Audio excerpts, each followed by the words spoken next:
Filming here at the Alamo Draft House, I'm Jack Lutz. Troy Stegner. Another edition of Talk Nerdy to Me starts. Is it on me? Yeah, it's on you now. Hey, listen!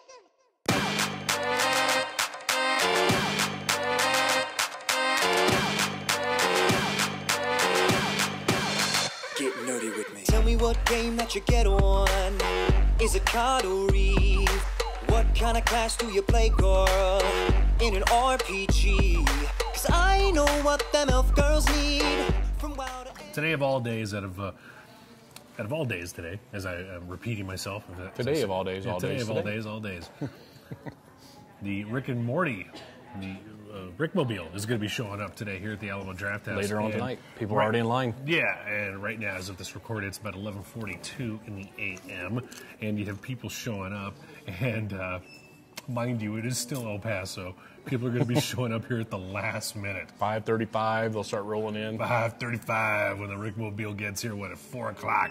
6. 6 Well, o'clock. it doesn't open till 6. No, it doesn't open Yep. until 6, but the vehicle gets here at, what, 4? Probably. Something like that, más o menos. So you have people, Ray from Raywork Production, who films us, was talking about how people were camping out, and there's like nobody else here, and people are showing up. Oh yeah, that's gonna happen today. The Rickmobile, the Rickmobile. What's everybody out front? Well, what's happening? Yeah, here? waiting for Rick. They're going to get riggedy wrecked. Yeah, so we're gonna get swifty with the Rickmobile.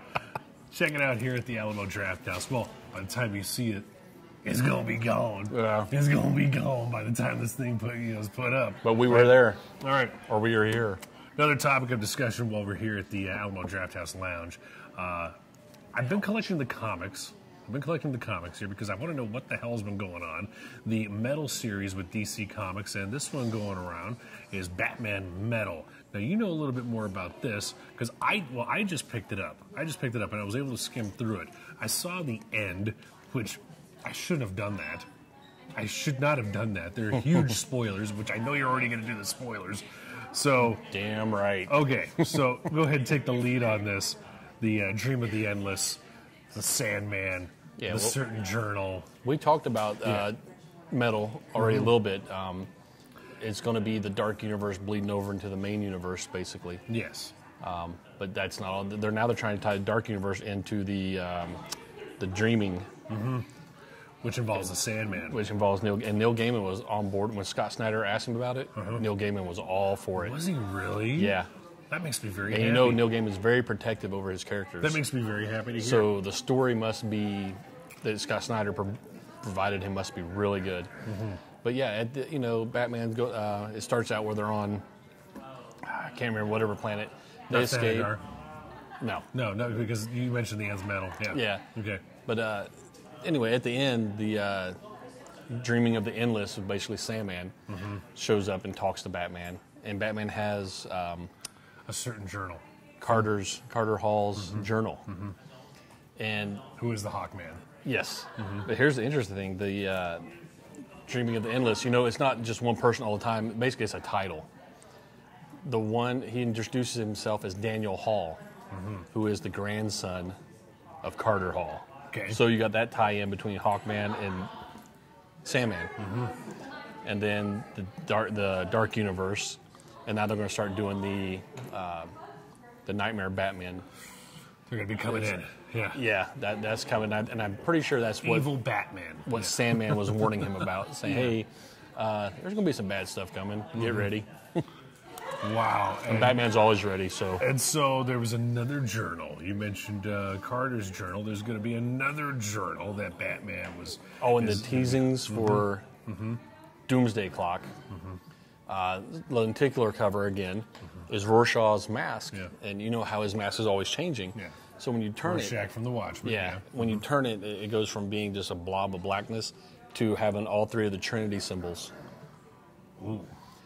And one of the other panels that they leaked was Batman holding Rorschach's Journal. Okay. If you remember from the Watchmen, everything he turned into the Frontier Press. So hopefully they would publish it. Obviously they didn't, because Batman got a hold of it somehow. Well, you never know what happened at the end of that. Yeah, end of that they probably looked at it as universe, the ramblings of a lunatic. And said, Yeah, it was able to.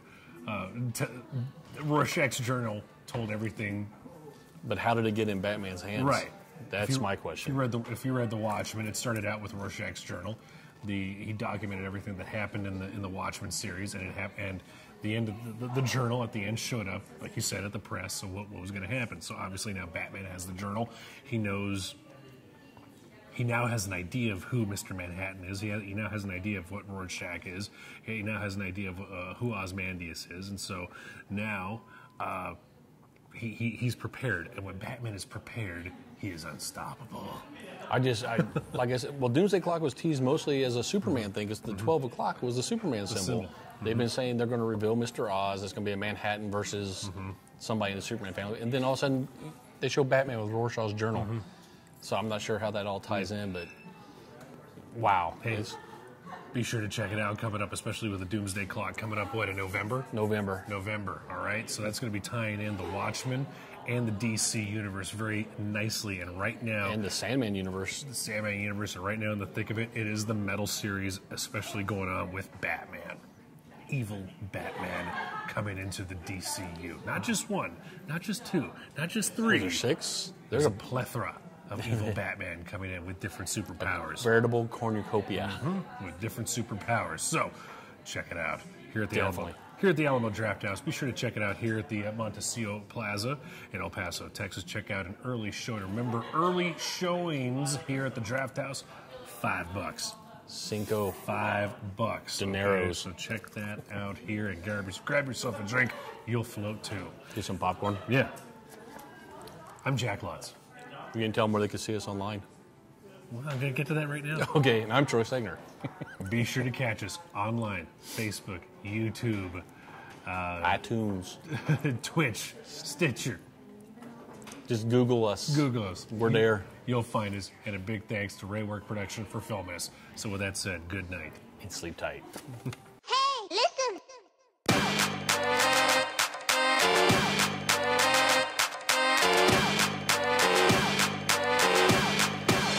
Get nerdy with me. Tell me what game that you get on. Is it card or read?